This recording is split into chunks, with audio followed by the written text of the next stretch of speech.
Hello and welcome to another Out of Spec podcast episode. You join me and Coleton, where I am just off of a trip where I was in South Korea, a real exciting trip for me, to drive the new Hyundai Ioniq 9. This is the big three-row Hyundai that we've been waiting for way too long because the Kia EV9 has been out for years.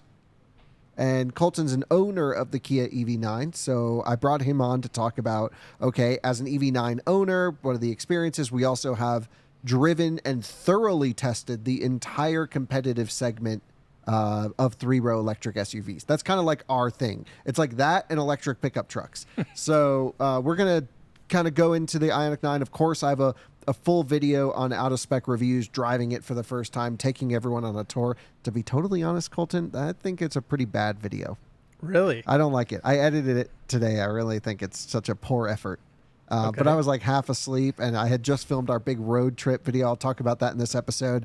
And so I'm hoping this will provide some extra context for everyone, because I was really displeased with how that video came. I was like, wow, this guy sucks. That's never good. Yeah. Anyway, join us for this episode of the Out of Spec podcast. We're talking all things Ioniq 9.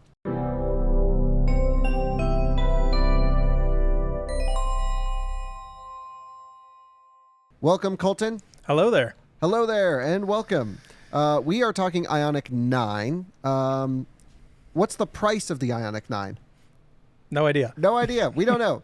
And that's really the big question here is, like, I think the whole review of this new electric three-row SUV from Hyundai is completely dependent on how it leases and the purchase price. Honestly, less important is the purchase price than the lease. Agreed. Yeah, and it's got to go under the federal tax credit limit of $80,000 as well, which I would assume this is going to come even well on a under lease? that. Yep. But my parents got it on their Macan, and it was 90 something. Well, that's true. So maybe purchase price, but they're going to be made here in the States. Yes. Which is cool. Yes. I don't know. Be built in Georgia, right? Yep. Alongside EV9, I guess. Yep, exactly. I think. I don't know 100%. Okay, so I went to Korea.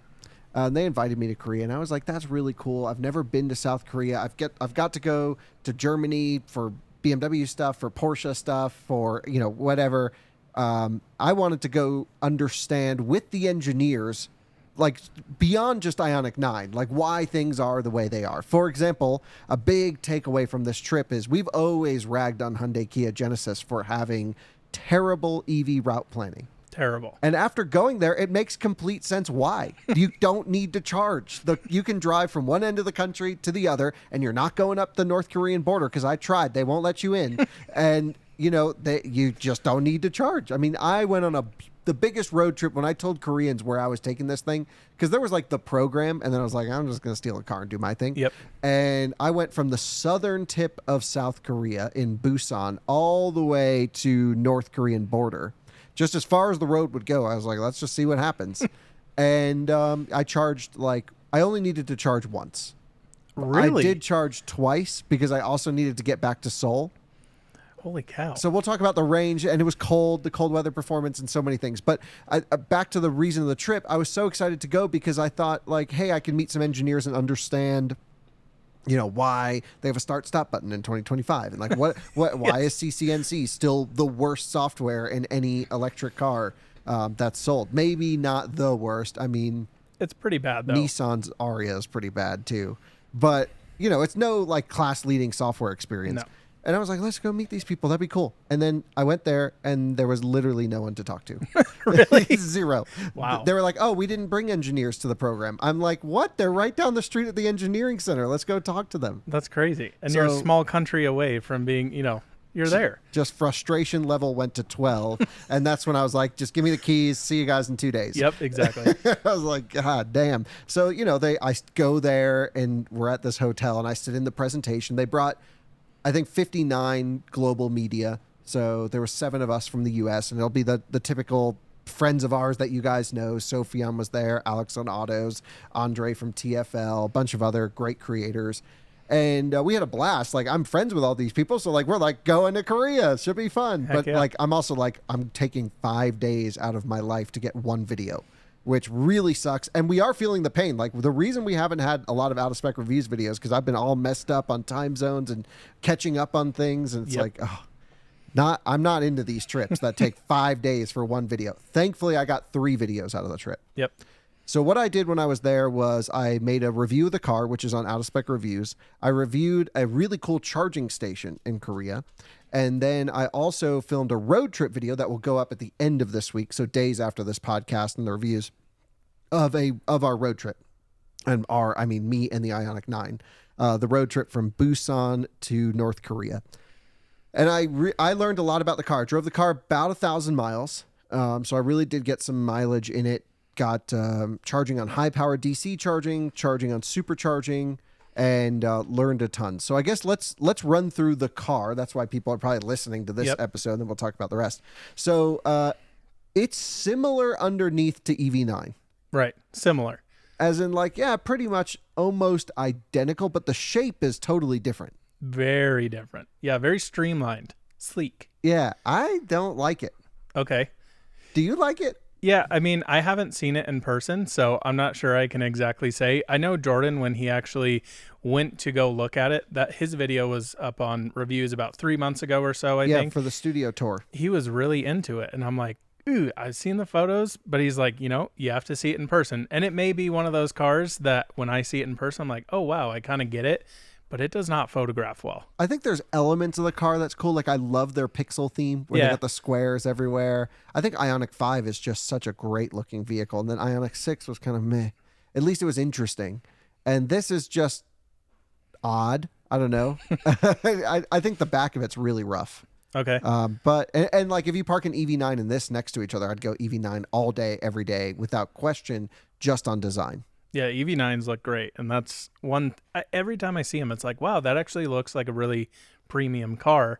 Yeah. Then you jump inside and you're like, it's not the nicest thing ever. Yeah, that's the problem with these things, are the interiors. And we'll talk about that with Ioniq 9 as well.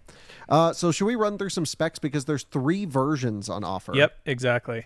So essentially, there's going to be a rear drive, an all-wheel drive, and then an all-wheel drive with the performance package unlock. Yep. I don't know if the front motor is like a software unlock or if it's actually a different front motor. It sounds to me like it's a different motor, because the long range all-wheel drive gets a 70 kilowatt front motor, and then the performance all-wheel drive gets both 160 kilowatt front and rear motors. Right. So all specs come with the same 160 kilowatt rear motor, right, which is the same as basically EV9. That was 150 kilowatts. They've bumped it up 10. The EV9 we had as our long-termer was a rear drive 150 kilowatt motor. Honestly, it wasn't bad.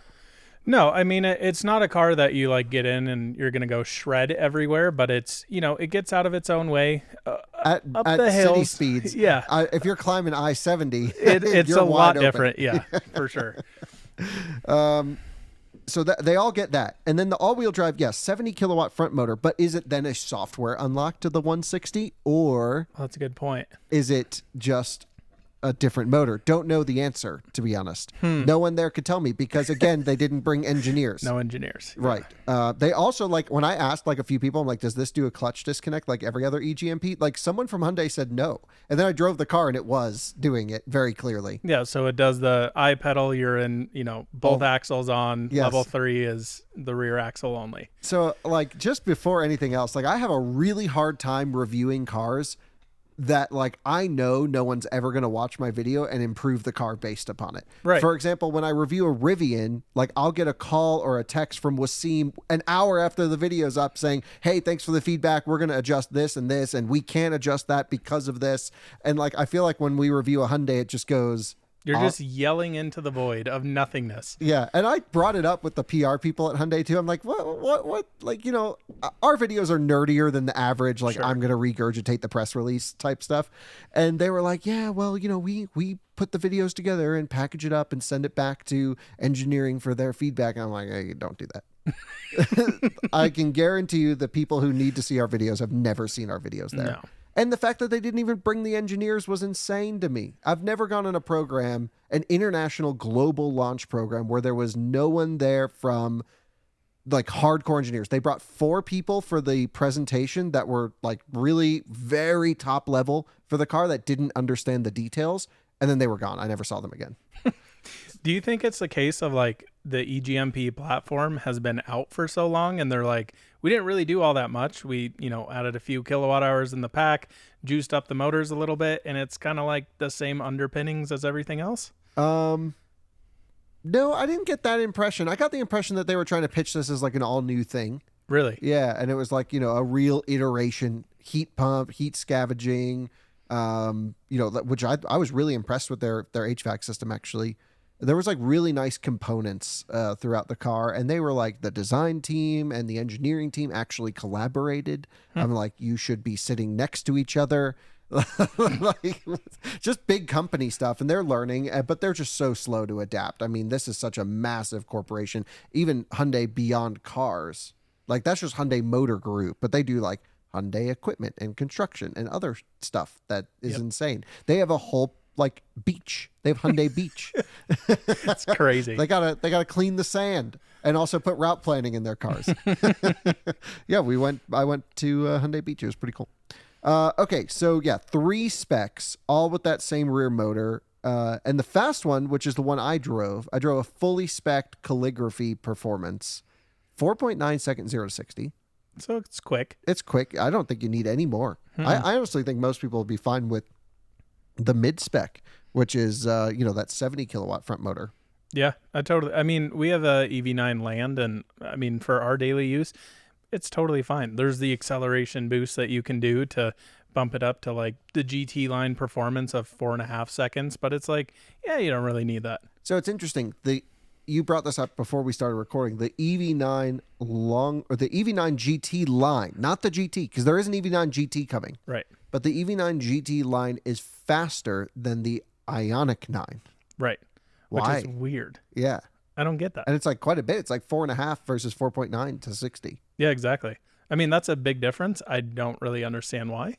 Let's continue with the EV9 versus Ioniq 9 differences, because beyond the shape, there was a bunch of other stuff that's totally different between the two. Some things are shared. The steering wheel doesn't come out far enough. That's your biggest complaint with the EV9 too. Yeah, I love the EV9, and I was really happy with ours, but I really didn't like the seating position for me. Sure. And a lot of people also I've talked to agree. They're like, the wheel just needs to come out another 6 inches. Yeah. Because you're just always reaching your, full extendo mode. Or your knees are in the dash to get the steering wheel in a decent space. Right, totally. And then the little stuff like, you have to activate iPedal every time you start it or switch gear. At least this does retain iPedal when you exit adaptive cruise control. EV9 does that too. Oh, okay. Yeah. I don't know. Yep. I don't, the whole iPedal thing is just like, I don't know where they come up with this shenanigans. Yeah, this is the real hard thing for me to wrap my head around, and why I didn't like send Jordan to South Korea to like waste a week over there. Why I went, because I wanted to grill these people. Yeah. And they were not there to be grilled. So other than EV9 as well, this it has a really good sound system, better than EV9. Which is Bose, which I'm never a huge fan of Bose systems, but the Meridian in all of Kia's lineup. So I have an EV6, EV9, both with Meridian. They're terrible. Terrible. This ripped. This was great. Good. Way better than Ioniq 5 Bose. Okay. Like, and it had volume. Like, I was like, damn, I don't even need like with the Meridian systems in Kia and even the Bose system in the Ioniq 5, you got to go max volume. Yeah. And then you lose your subwoofer because it just hits a limit and it doesn't like peak or distort. It's just like, that's all I can do. Yeah. And then the rest of the audio gets louder. And you're like, wow, that really sucks. Yep. This was really good. I'm not here to say it's like Tesla quality audio because they're really good. Or like even Gravity was really good with the newest, or with the version I was last in. Mm-hmm. It's not there, but it's totally serviceable. And I would say like Kia EV9 was not serviceable. That's it's bad. just not good. Yeah.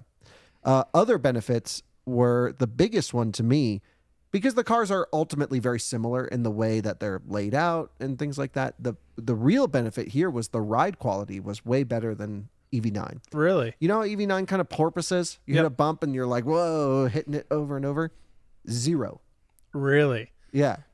It was really nice. Now I should say 0 from the front seat, but you also notice it in the EV9 in the front seat. Mm-hmm. I sat in the third row for a bit and it's no lucid gravity. That's just tuned really well, but Yeah, EV9 has a weird rear suspension that, what I understand, it's like a self-leveling type It of has a situation. hydraulic bushing, basically. Right. But it sounds like Ioniq 9 has that both axles. From the press release that I quickly read here. So it has, different than EV9, it has frequency response dampers, which Okay. the EV9 doesn't have, but Ioniq 9 does. So that's like the new Model 3 suspension, Yep. the base car. Also the Lexus RZ and a few others. I've driven, actually quite a few automakers are going to frequency response dampers. That's the way to do it. They're great. Yeah, because then you don't need the electrical connections or all the cost, but your output of the damper can be affected by the input, and it really does make a nice difference. It's not as good as an electronic damper, but you save so much cost and complexity that I'm a huge fan. So I think that probably has something to do with it. This also had the hydro bushing in the back, which I don't really understand the full benefit of unless you reach max suspension travel. And so that's why, like EV9, you need it in order to get your 5,000 pound towing. Otherwise, you're locked at 3,500. No towing specs on this. Towing is not important because I didn't see a single person towing in South Korea. Yeah, I've never seen an EV9 towing anything. I have on Facebook. Yeah, Declan actually towed with his mom's EV9. Oh, up really? here once, yeah. Okay. So they can tow 5,000 pounds, which is like okay. Rivian's at 7,700 for the R1S, way better. The only reason I bring up Rivian so much and Gravity is Gravity starts at 79.9 in the future. Rivian's 79.9. And this top spec is, what's an EV9 fully spec? 80? Ooh, no. I think they're like 74-ish, 75-ish. I don't know with like the relaxation pack, because that's like a $2,000 option and all of that. 70, let's just say mid 70s. Yeah. So you're not far off those with EV9 already. And I'm pretty sure this is going to be slightly more expensive than EV9. Okay. I don't know. They haven't released pricing. Yeah, but the tricky thing with Rivian and Gravity is you'll have to get base spec to get tax credit if you qualify for it. Yeah. I don't think most people purchasing a Rivian or a Gravity really need that. That's kind of my feelings or on even it. qualify. Exactly.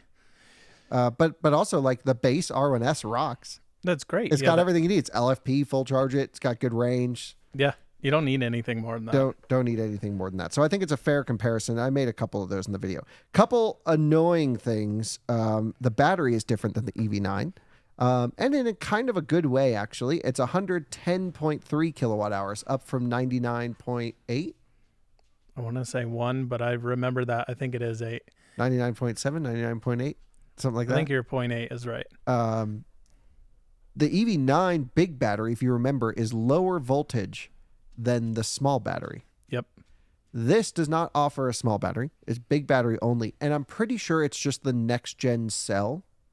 So you know how like Ioniq 5 got that power increase or the energy increase plus the faster peak charging speed, even though it doesn't charge as well because the curve isn't as great. I'm pretty sure this has that cell. But again, there was no one there who could tell me. So don't know for sure. There was no technical details on what was different in the battery, other than the voltage being 610 volts nominal, which makes me think it's a similar configuration to EV9. That's annoying. Yeah, but EV9 is, I want to say 562 nominal. Comes is off it top that of my low? head. Yeah. So maybe this has an extra module. Could. It really could, because it's 10 kilowatt hours more. And I thought maybe the cell had 10% better capacity, the new cell, because Ioniq 5 went from 77 to 84, which is roughly 10%-ish in the region.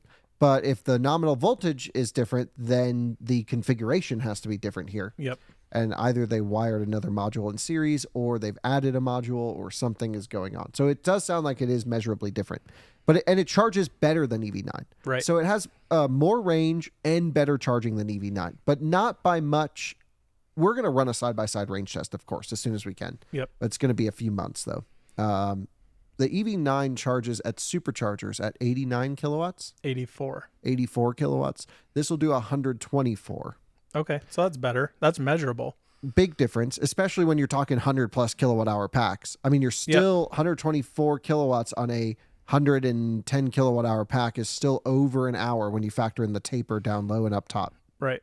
But the curve on E-GMP just holds it flat to like 80%. So having 30 kilowatts boost, maybe even 40 at that point, that's actually a measurable difference. That's really good.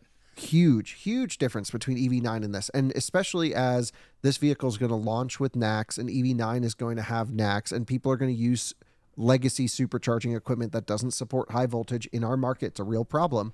Then that boosting capability is a real thing. Also, both Ioniq 9 and EV9 have interoperability issues with superchargers. I can talk about that later on and how I almost found out really the hard way. And it was on my like 9th plug-in that I got it to charge. Wow. Shout out to Tesla for helping me with that one. So the other benefit was it feels like it's 20 or 30 kilowatts higher on a high power charger too. Okay. What'd you see peak? 230. Okay. Somewhere around there. Not impressive because it's way less than the Ioniq 5 and it's a way bigger battery, but that's what you get when you drop the voltage so low. Yeah, I've seen 219 on ours. It's really weird. The car went through, I think I texted you that the night it did it. It went through like this weird boost profile where the fans kicked on the EV9 all of a sudden, hit 219, sat there for 60 seconds, and then dropped. I have never since been able to recreate that.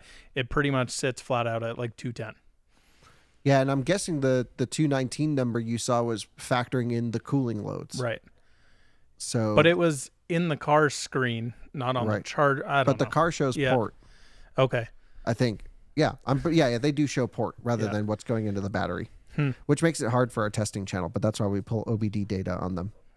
Okay, so it's basically like EV9 sister car, but longer range, faster charging, really nice curve, really comfy. It's definitely like a more dialed in EV9.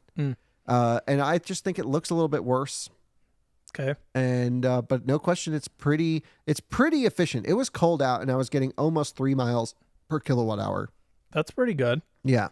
Now it's no lucid gravity. I'm sure that's going to smash everyone here because I was also getting like 2.3 miles per kilowatt hour on the way up from Busan to North Korea. It's in the motoring video. It's been a minute, but that was less efficient than I expected, but I also had a headwind most of the trip.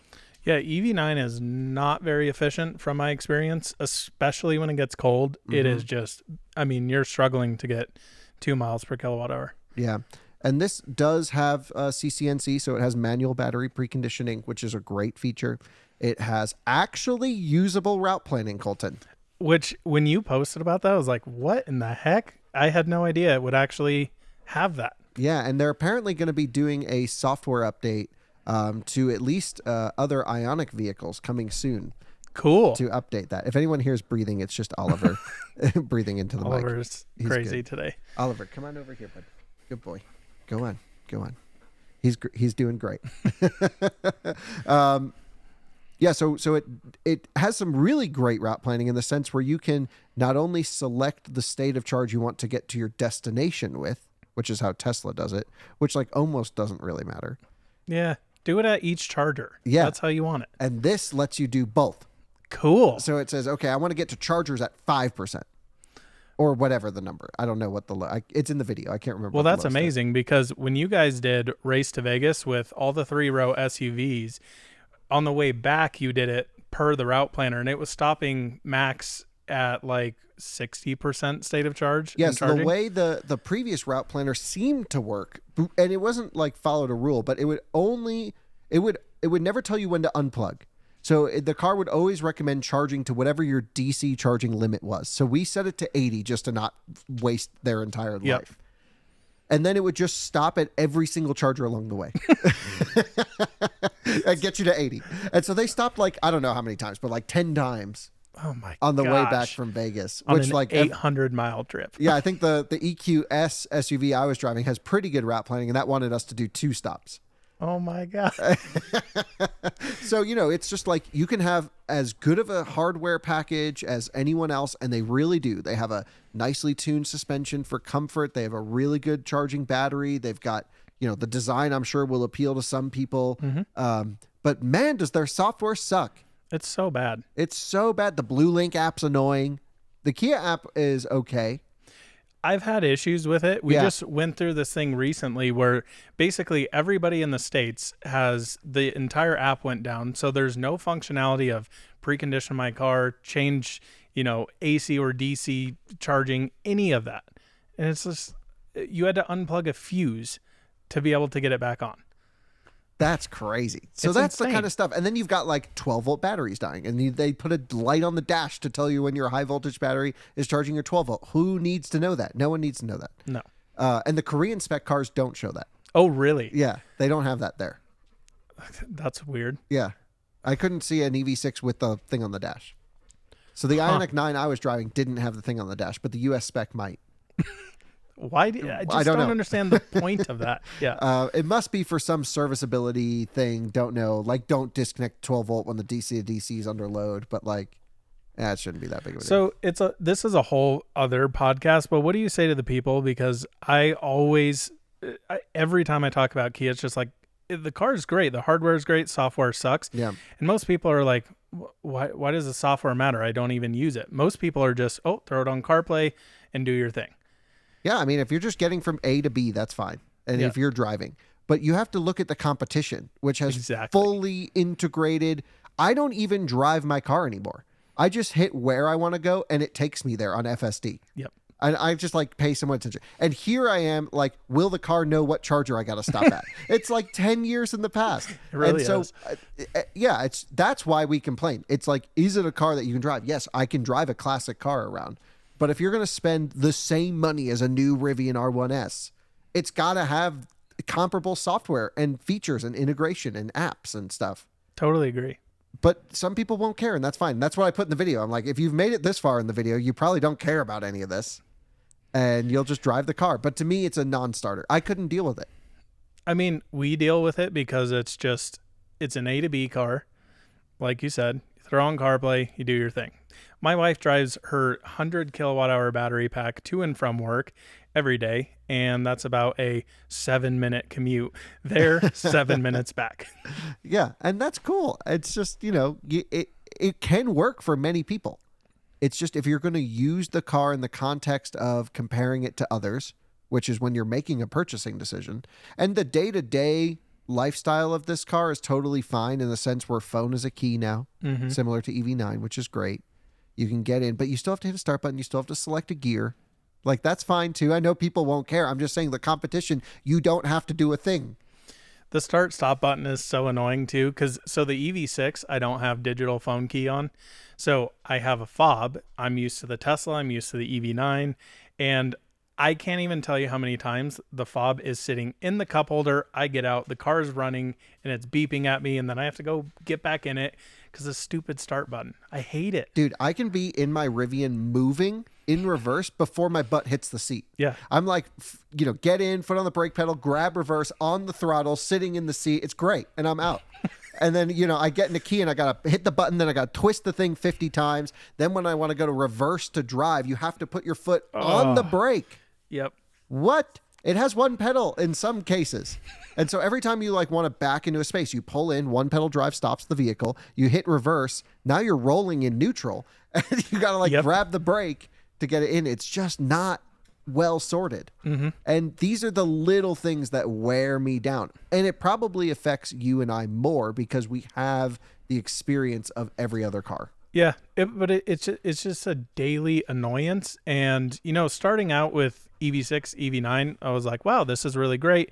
And then, like you're saying, it's starting to wear on me where I'm just like, okay, I'm tired of, I can't tell you how many times I roll out of the shop, forget to click iPedal, I'm rolling up to a stop sign and I'm like, oh my God. So then you touch the brake, but then you want to put iPedal on. And Can't do it while you're on the brake. Conditions not met. So then you have to full lift off the throttle, hit it quickly, and then you're rolling through the stop sign. It's just like, why is this a thing?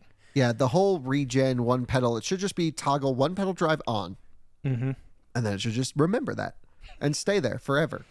So they're so close. And they were so close when they came out, but they clearly are not taking feedback. Well, they didn't take any feedback from EV9. Yeah, they took nothing. So, they've improved the car. They just my impression of Hyundai is they're just in their very chambered isolation room where they're just iterating their own cars. They're not driving other stuff. They're not experiencing other stuff. And that leads to some really cool decisions that they've made. For example, it has some really nice screens in the back with massaging second row. I don't think the US is going to get it. It leads to some interesting powertrain decisions. Like they were the first ones really to do a clutch disconnect, which is cool. So they are doing some like innovations, but the total vehicle experience is not innovating in the sense where they might have a component or two that's better. They've always had the charging performance that was better. And now they've actually gone backwards with these. So now it charges worse than their standard smaller cars. And it's only doing 230 kilowatt peak when Li Auto Mega is doing 550 kilowatts on a similar size battery and similar cost. It's crazy. Yeah. So I just get so frustrated these days because I've had experience with competition and I go, wow, the US market really, we are getting some cool stuff. Gravity is going to be really cool. You got to pay up for it right now, but it's almost kind of worth it. Especially like Lucid has some great lease deals. They really do. You could lease a Lucid Air for like $570 a month with $4,000 down. Crazy. Yeah. So like Gravity's not far away from that. Hopefully they don't need to do that, but I'm just saying like the MSRP doesn't matter anymore. It's all about a lease. And you can lease a Rivian R1S right now for $599 a month, big money down. It's like $8,000. Yeah. So it's really like $799 a month with a reasonable down payment, but still not bad. I mean, we're, I think, very jaded here in Colorado because cars are dirt cheap. Like EV9s, the one we got, $299 a month, $2,500 out of pocket. Yeah, I think those days are gone. I think we're past it because our state incentive is lowering. Right. Rivian can't apply the state incentive as part of that lease deal. So that $599 is a countrywide thing. Really? Yeah, you get it back on your taxes. Huh. Okay. Yeah, things are, it's all changing. It's all evolving.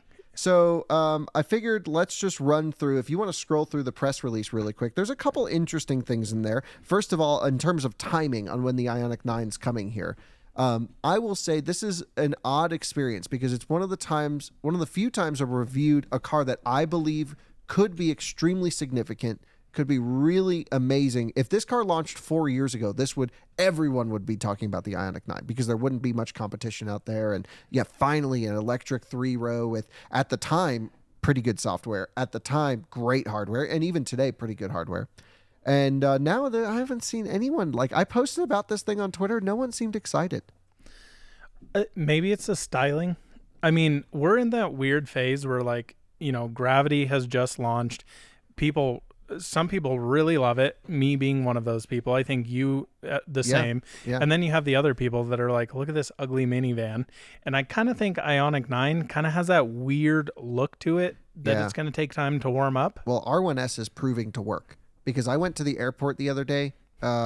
I was flying to Tennessee, and the entire row of chargers at the Denver airport were just R1Ss. Yeah, well, I mean, that's the new Subaru of Colorado. It's awesome, though. Like, it's not cheap either. It's just such a great car that shows if you really take the time to make a fantastic package, people will buy them. Yeah, definitely. And people are going to comment, Rivian only sells 50,000 cars a year. Okay, I get it. But they're just selling our market. It's not a global brand like Hyundai. They're huge here in Colorado. I mean, they are absolutely everywhere. Yeah, you can't drive down the street without seeing a Rivian these days.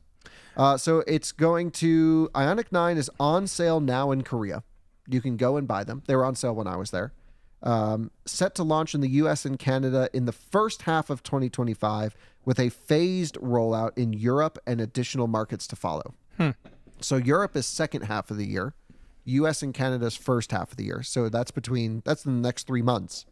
Yeah, what's interesting is I was trying to go build one, knowing that we were doing this podcast. That's not even live yet, which is a little strange. I think it'll be live the day this podcast goes out. I don't know, but yes. Hopefully. But they said spring of 25 this was coming out, so could be even slightly later into summertime. I don't know. We'll see how the rollout actually is. Yeah, pricing I think is important to quite a few, especially comparing to EV9. So confirmed NACS, it'll be rear passenger side. Rear passenger, same as EV9. The wrong side, technically. Which is so funny that Kia with the EV6 actually moved it to the driver's side on the 2025s, and Ioniq 5 is on the passenger side. Right, and then the new car, which they could have like engineered around this by now is on the wrong side. Yeah, but Hyundai seems to want it on that side, but Kia wants it on the other side, which is weird. Yeah, no one seems to be talking to each other or at least explaining why decisions are made. And that just makes it frustrating for me. So I heard, and this is just a rumor, but that Ioniq 5, the reason they didn't move it over, it would have had to be a whole body in white change to move the charge port over. Yeah. Well, they just built a new factory for our market. That seems pretty easy. Yeah. Brand new factory. Let's just make a change in the tooling. I agree. And that's a company known for manufacturing prowess. They build stuff. That's what they do. Yep. They can move a charge port. That's a shitty excuse. I agree. Interior of Ioniq 9. Okay. This is what I'm most curious about. What do you think? I think it's not a great interior for the money. Okay. So light headliner, first of all, and it's huge. Huge sunroof, though. Not as big as I would hope. In photos, Yes. what it looks like, it looks great, especially compared to EV9 because you have two separated ones. Yes. Not a huge panel roof like you get in Rivian or Good even point. Tesla. So I think that is standalone a big upgrade over EV9. What other cars do is they'll put the big sunroof or the glass roof for the first and second row and then another piece of glass for the third row. That's Right. what Rivian does. Right. This is nothing above the third row. Okay. So when you pan around inside and you look back, it's like the roof it's too narrow for the car, the body, and that's because they put HVAC on the outside of the sunroof. So you get the roof vents that go around the glass, and then in the rear, it's just light headliner, and it's but I will say great headroom. I thought that sloping shape in the back was really going to kill headroom. I can fit and sit straight up in the third row and not touch a thing. I was really impressed. I think Jordan said in his video it actually has more headroom in the third row than an R1S. It felt that way. I believe that. Impressive. Yeah, it really. I was just reviewing the footage today, and I was like, wow, yeah, that was a huge third row. Very nice. The knee room's not great. Like the Gravity has more space in the knee room section, but this car also had the captain's chairs that move type thing, and they so third row was pretty good. Second row with the captain's chairs, I sat back there for probably 200 miles. Actually took a nap back there while one of my buddies drove. It'll be in his video probably on KBB. Shout out Michael. He was great. And I was pretty pleased with the second row. The one we had the screens and the massaging seats. I don't know if the US is getting that. I hope not, because it's pretty useless. Does the passenger seat get massage? The passenger seat did not have massage. Okay. But the rear seats had massage. Oh, wow. Okay, interesting. Because in EV9 GT line, you only get massage on the driver's seat. Yeah, it's actually the same with Genesis GV60, like the one my mom had, and a few other cars. It's like, too. Screw your passenger. The driver needs to be comfortable. Yeah, Xpeng X9 was like that, and but the rear had it in that car too. So it might be like an Asian thing where like if you're the passenger, you're sitting in the back. Yeah, I mean, the rear seat in EV9 is amazing. Yeah. This was similar. Yeah. Very similar. But I don't think so the massage in the second row was unlike anything I've ever experienced. Okay. It buzzes you. So you know how like the Lucid has that buzz mode? Yeah. Okay, it's like that, but dial the intensity to 1,000,000. Oh, so you're just really? like your teeth are chattering.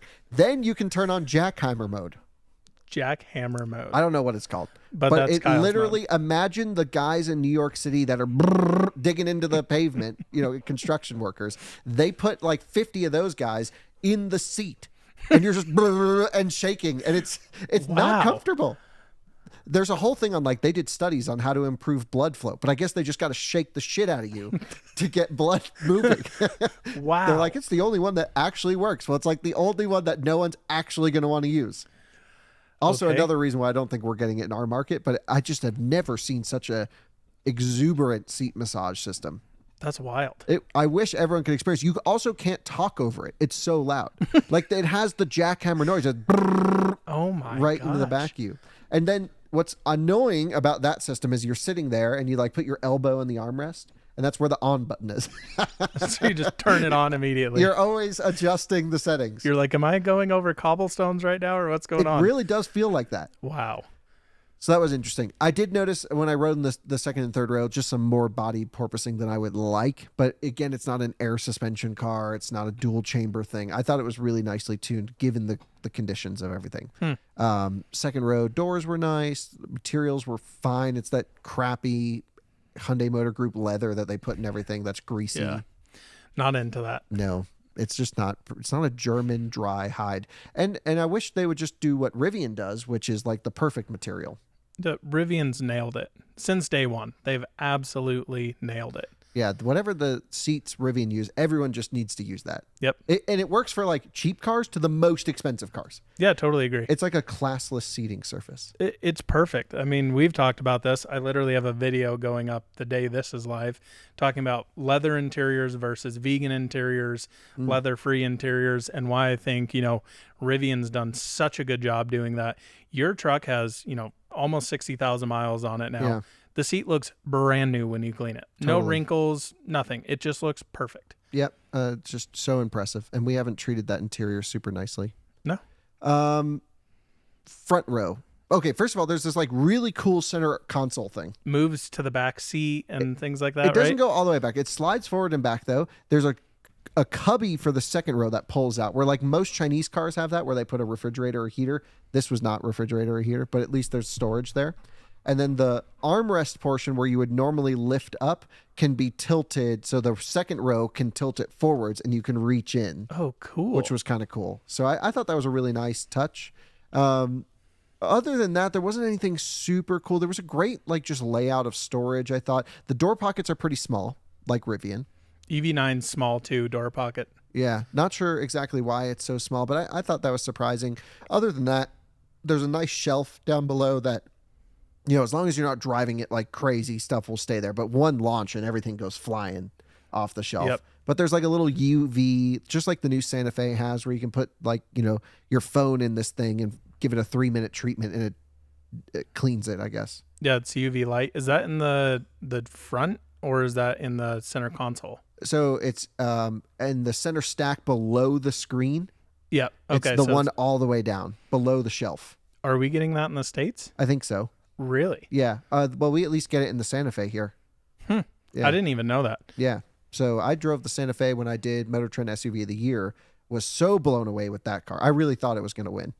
That thing is so nice.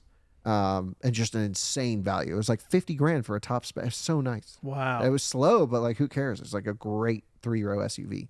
When you start getting into the price category of this thing, that's when like my expectations kind of go down. And also, I thought that the interior of this wasn't as well done as their presumably less expensive Santa Fe. Now, if they come out and say that a nice spec of this $68,000 for a calligraphy, then my opinion of this car completely changes. Sure. I'm just guessing it's going to be mid-70s. Calligraphy just sounds like, I always think of Range Rover Autobiography when you're talking about like calligraphy spec. I just expect it to be crazy. NVH on this thing. Big problem. Okay. Why? It's loud. Really? I hear a lot of noise. So the wind noise was pretty good. They gave a whole presentation about how this was triple door sealed, double pane glass. It's got all that. And active noise cancellation. Didn't get a sense of that. It's almost like maybe the active noise cancellation wasn't working in my car. Because I couldn't. Sometimes when you're in active noise cancellation cars, you get this weird echo or like a little reverb or like a little. You can tell something's going on. Where you're like, this is fake. Something's artificial. Yep. I didn't get that sense at all. So either it was really well done and it would have been really loud without it. Or, my ears are not tuned instruments. I'm the first to admit that, but I'm generally forgiving with NVH with cars, but I was driving this on what I thought to be very smooth, nice road surface in Korea. They have very nice highway system. And it was just a lot of road noise. I was like, man, I got to turn up the radio to drown this out. That's surprising because EV9 to me is so quiet. Agreed. Yeah. And I meant to actually get in your EV9 after I got back because I'm like, I got to like get in that car again and see what it's like. But I for sure it was louder than your car. Which, yeah, with all like I'm reading the press briefing here and exactly what you said. They're like, oh, we did noise cancellation, efficient tires with foam and all of that fun stuff. Maybe because you had the bigger wheels that could also play into it. 285 square. 285 square. If I remember correctly, 285 square, 21-inch I don't know what the sidewall percentage would be, but Michelin Primacy Tour AS. It's an OE tire with the foam. Nice tire. Good for efficiency, good for grip. I was impressed. I burned through those in 6,000 miles on my Model 3. But you had the Primacy all season, not the Tour, right? That's right. The all seasons. Yep. Well, this is also an all season. I don't know if Model 3 comes on those or not. But yeah, I mean, when they're speccing the performance characteristics of an OE tire, longevity typically isn't towards the top of the list. It's all how do you get the good reviews? Yep. And long range. Yeah, of course. EPA numbers, please the auto journalists, give everyone a great test drive experience, not last 30,000 miles. Well, the great thing here is that Ioniq 9 really takes over where EV9 stops in terms of range. Yeah. Because I think every single spec is over 300 miles EPA on Ioniq 9, and I think EV9 tops out at like 280-ish. It's definitely going to be a bump in the road trip. What do we know the official Ioniq 9 range? I know I have it somewhere. Let me see. I never make a big deal of it because it's like conditions. Yeah, exactly. WLTP, which is of course different, 620 kilometers on the long range rear wheel drive, 19-inch. I'll find it. I've got the EPA numbers. Official EX90. No. What is this? Ioniq 9? I know it's in my email thread somewhere. Don't know. Slightly revised. I don't know. I have it somewhere. Doesn't matter. It's going to be like low 300 mile range. Yep. I think the top trim was 335 if I remember. Yep, 335. EPA. Yes. Wow. So that's pretty good. That's better than I thought. So what would that be equivalent to base model Rivian LFP pack? Because those are under 300, right? Yeah, they're 270. Yeah, that sounds right. In that region. But then again, so this they recommend charge to 80% every day. Right. The Rivian you can charge to 100% every day. Yep, exactly. Okay, so your daily range is, no one needs to drive that far every day anyway, so it's going to be basically the same. And then on the road trip, it just matters about the recharge time. Right. And the Rivian and the Ioniq 9 are going to charge very similarly. The Ioniq 9 is going to be better as a road tripper, I think, although the EV9 did lose to the Rivian. Max was driving. Yeah, that was a Max and Dominic situation. So I'm pretty sure this will be a better road tripper than a Rivian. However, when the conditions get poor, then you're in for a whirlwind. Rivian knows how to do preconditioning. We'll give them that. They've gotten better through our feedback and others. They've finally figured out the thermals, just like our EV6 experiences and EV9 experiences. The car is great when you have mild conditions. As soon as it gets too hot or too cold, in the past, the thermal systems have given up, and that gives a chance for the other cars to surpass it, that on paper look worse. Right. We don't know if that's been fixed with the Ioniq 9. They tell me it's a revised thermal system with a extremely quiet heat pump. It might be the quietest heat pump I've ever heard. Really? Yeah, and Alyssa's e-tron has a heat pump that's almost silent. This is probably on that level. It was really impressive. Yeah, and I had it doing like weird stuff too. I was doing like max heat when it was doing DC fast charging and presumably cooling. And so the system's got to do a bunch of different coolant flow paths and different, outputs. And it was really very silent compared to Rivian heat pump, which is a screamer. Yeah. It's annoying. It's really loud. Yeah. It really pissed me off about the Gen 2. I'm like, this sucks. So, no question when you get into the Hyundai stuff, okay, maybe they're not innovating in the total vehicle experience as much, but that hardware, the hardware they put in there is really well thought out. That's my impression. Yeah. Hardware has always been good with them. Yep. So then I took it on a road trip. So I drove it, my first impression was we went from Seoul to Busan, which is like 250 miles, I think, down there. And it was fun. And I went with my buddy Michael, who made a video for KBB. He's great guy. One of the nicest people on the planet. And he shot his video on the way down because I knew I was going to steal the car the next day and have it to myself. In hindsight, I probably should have shot a video on the way down because I was in a much better mood. But like I took, I had 250 miles to get annoyed with the car. And then the next day was like, here's why everything's bad. So I kind of feel bad about that because those videos are supposed to be my first impressions. And Yeah, I just feel like I didn't do a very good Well, job. if your first impression is it's already frustrating you, that's your first impression. That's mine, but I don't know if my impression reflects the average buyer of a car like this. Well, I mean, our average of like, this car's cool is, does it do skids and does it crab walk? And most people are like, I don't care about that. I want to have 500 miles of range and never DC fast charge it because I can plug it in at home. Right. Yeah. Not just, I guess you can watch multiple videos for multiple opinions. So it's fine. So yeah, drove it down with Michael. We had a really good time. And then the next morning I woke up and, we had one charge stop on the way down that was optional. We didn't have to do it. We could have made it easily the 250 miles at highway speeds in 0 degrees Celsius, 32 degree Fahrenheit weather. Which is still pretty cold. Yeah. Freezing, Yep. Freezing or just above or just below. We saw some negatives in the Celsius range. So it was cool. It was very impressive. Car had good range. We stopped and they were like, why are you stopping? I'm like, because we want to charge it. They're like, why do you want to charge it? You can make it. I'm like, no, I want to plug the damn thing in. I've been preconditioning it for the last hour. Like, why would you do that? Yeah, they're like, what? I don't understand. So like, it was a big debacle, and I was like, just plug in the damn car. Really? Yeah. And so I filmed a video. Finally, they're like, okay, these guys are weird. We'll plug it in, and we stayed there for like 2 hours because actually Michael shot a bunch of his stand up there. I shot a tour of the charging station. I was looking around. We were talking to other owners of cars who were coming in, and it was really cool. We saw great little, almost like K-truck sized, dually electric Hyundai and Kias everywhere. No way. Pickups. Yeah. So the Koreans have solved electric dually pickups before the Americans. That's incredible. It's just like very miniature sized. Yeah, very tiny. But it's really cool. I love those things. It's called the Kia Bongo. The Bongo. It's That's such awesome. a good name. I don't remember what the Hyundai one was called. The Hyundai. We looked it up when you came back. I Yeah, remember it's like Crafter or something. That's I don't know. cool. It's not Crafter, but it's something like that. And so we shot a video there, went to the hotel. They charged the car overnight at the hotel. First of all, I kind of hate following manufacturer programs because like, be here at this time so we can go get lunch. And I'm like, I don't really want to be around you.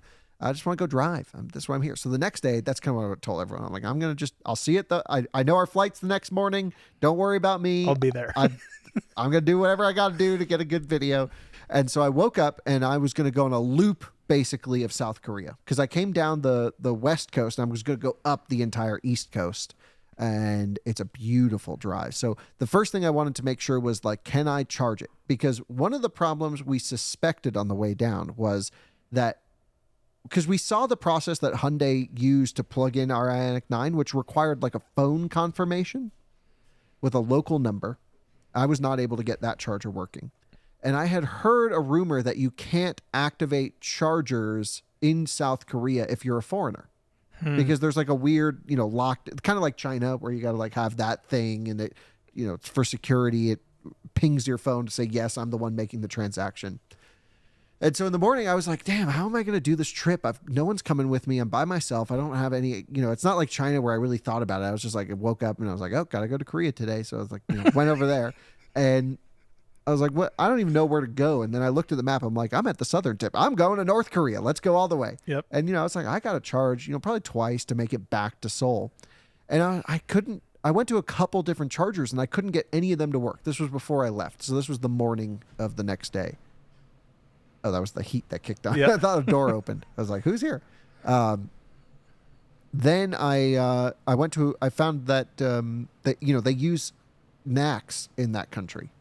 And CCS1. So same as here. Yep. And I thought, oh man, maybe superchargers are open. And I looked and they're Magic Docks like everywhere. Oh, perfect. So that's what I thought too. So I went to the nearest Magic Dock to a hotel like down the street from ours. I was at like 98% or something. And I was like, I'm just going to make sure this thing works. Well, there's a gate blocking the supercharger.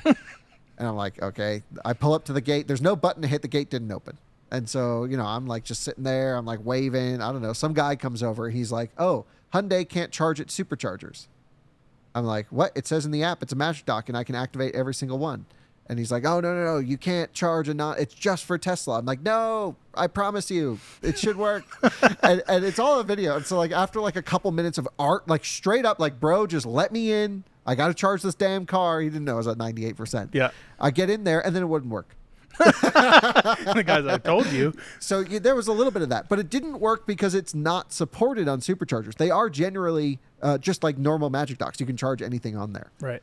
But it had to do with the security thing, even Tesla, where I couldn't activate the station with an American card. Oh, weird. Even in the Tesla app, even if I tried to use like my wallet to pay for something, that wasn't even an option actually. So there was no way for me to activate the Magic Dock station at all. And so I messaged Max, who runs the supercharging team. I'm like, bro, I'm stuck in South Korea. I've got to make a video. Like, I'm not stuck. Like, I can make it back and like just whatever, return the car. But I'm like, I want to go on a road trip and I'm here. And he's like, oh man, yeah, I think I heard something about where South Korea doesn't support foreigners. They're like, this is the first time we've ever seen that, because most people probably aren't going on an EV road trip in South Korea. Yeah, and if course. you are, like, you can go everywhere without needing to charge, except for the route I was really wanting to go on. And most people would just charge at their hotel, I guess. But anyway, you know, Magic Dock, whatever. So I'm like sitting there trying to go. It's like an hour goes by.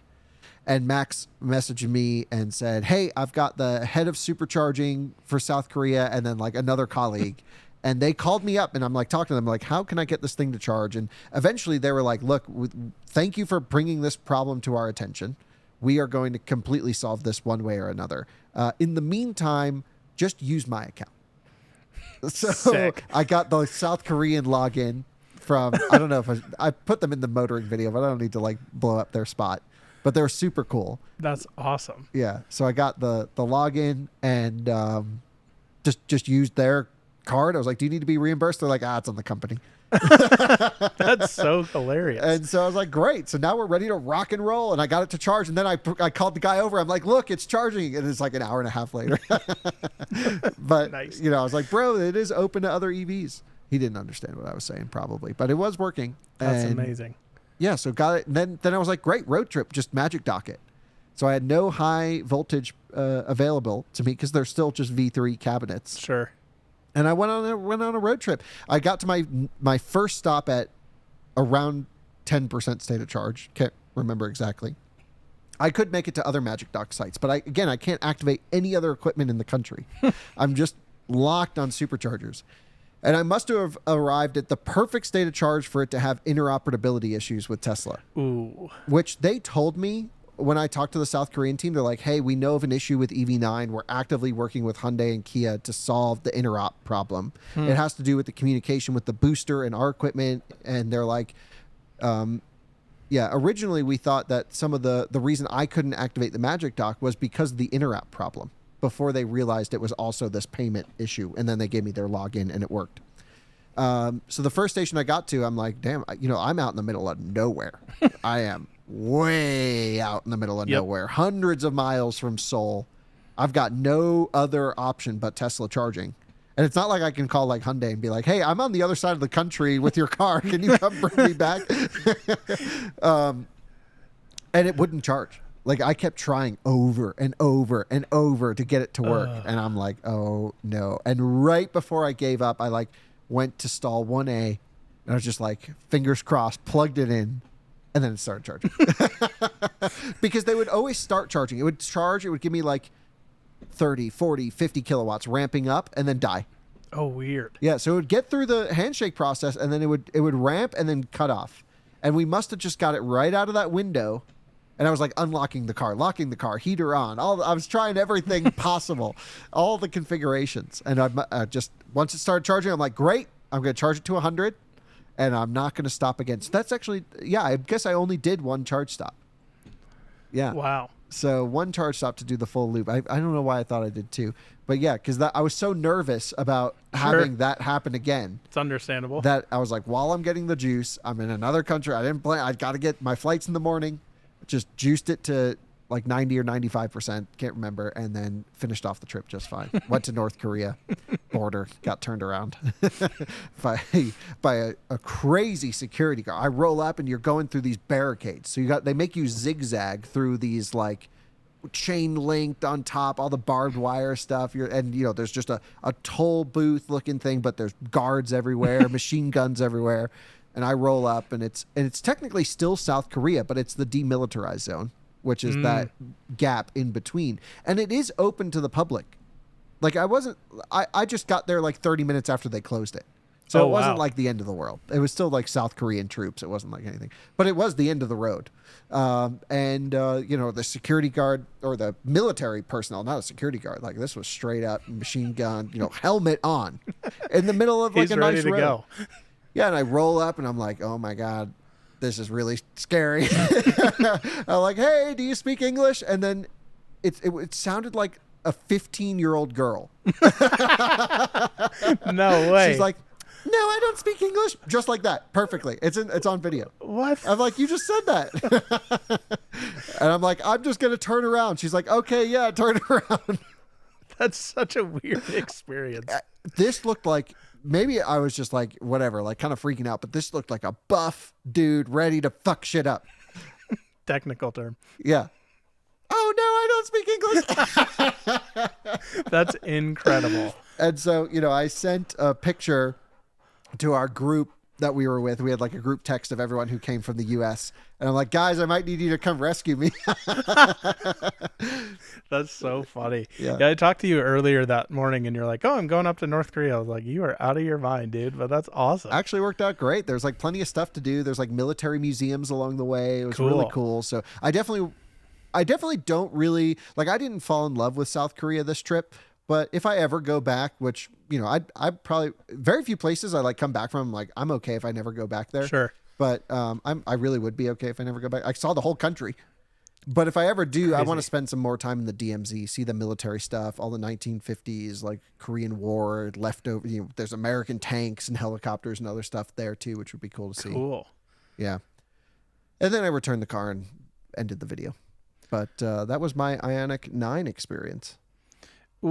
If you were to say like coming back, like I got the impression talking to you off camera, you weren't amazingly impressed with Ioniq 9. Would you say that kind of still stands up or? Yeah, totally not impressed, not excited for it. I think it's just not pushing the boundaries in any category. It's not the longest range. It's not the fastest charging. It's not going to be the cheapest. It's not going to be the most expensive. It's not the most luxurious. It's not the cheap, it's not a standout. Sounds like pretty much every other automaker right now. It's like, here's a new car with terrible charging and, mediocre specs, and they're still expensive. Yeah, and I think it's okay to actually say that the charging is poor now compared to the competition. If this car launched again 4 years ago, 24 minutes, 10 to 80 on a pack that big, damn, that's awesome. Yeah. And it's still better than a Model X with a 100 kilowatt hour pack. Sure. But Lee Automega. Yeah, Kyle has been to China and everything now is just meh. And I get it. Yeah. Because they're so It far exists. ahead. Exactly. You can buy it there. Yeah. And we're so far behind. And so, like, if the technology exists, why aren't we doing it? No idea. You would think like now in 25, you're launching a brand new car. It's not like this is a refresh of something. I mean, kind of technically it is a refresh of an EV9. Yeah. But it's like, go crazy. But EV9 refresh will happen and have all this stuff. It'll have the route planning. It'll have the faster supercharging. It'll have all that. Yeah, but that's going to come in a year and it's going to be the same thing. Yeah. Essentially. Yeah. So I just think this is a price car. It's just got to be cheap on a lease. It's got to be $499 a month.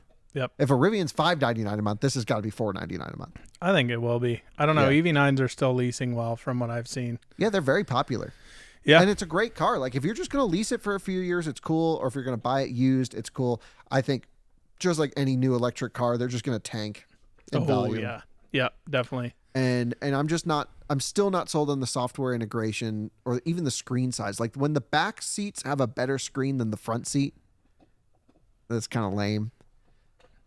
And so, yeah, there was nothing particularly exciting about the car, and I hate to sound down on it because it was really cool to get to go there and everything, but I was just really honestly disappointed a bit with the program in the sense where there were no one-on-one engineering time.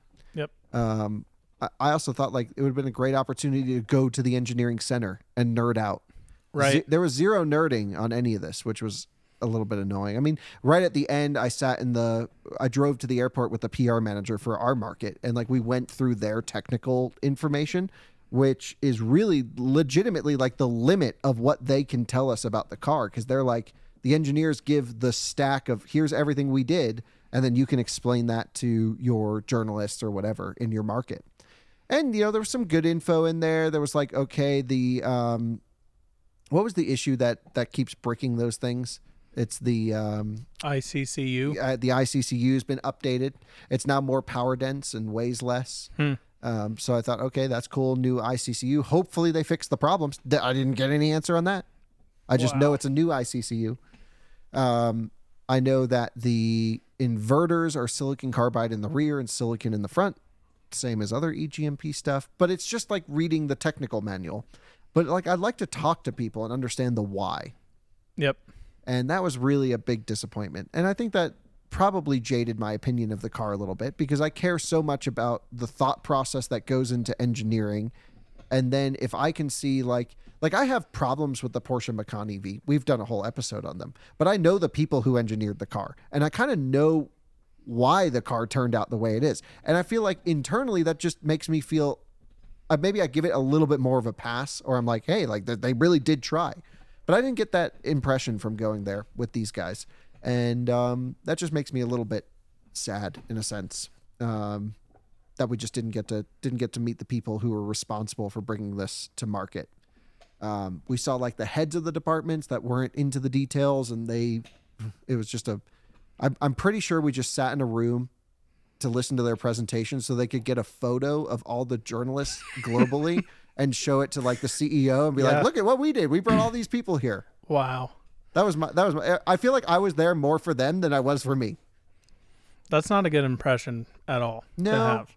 And I don't really work with Hyundai all that closely compared to other automakers, but I'm grateful they invited and they thought of we were one of the 7 Americans to get to go. But, I just thought, okay, if you're going to bring out a spec, like make it like, let's bring the people. Yeah, let's do it right so our nerdy audience can understand like what goes into this darn thing instead of just like, well, here's our car, go drive it. And that's better like if Isaiah were to go or Jordan were to go or something like that. That's fine. Maybe the surface level stuff. But I feel like I'm at the point where I really just want to deal with the people who are making the stuff. Right. I don't want to listen to press releases anymore. Yeah. I mean, anybody can read a press release.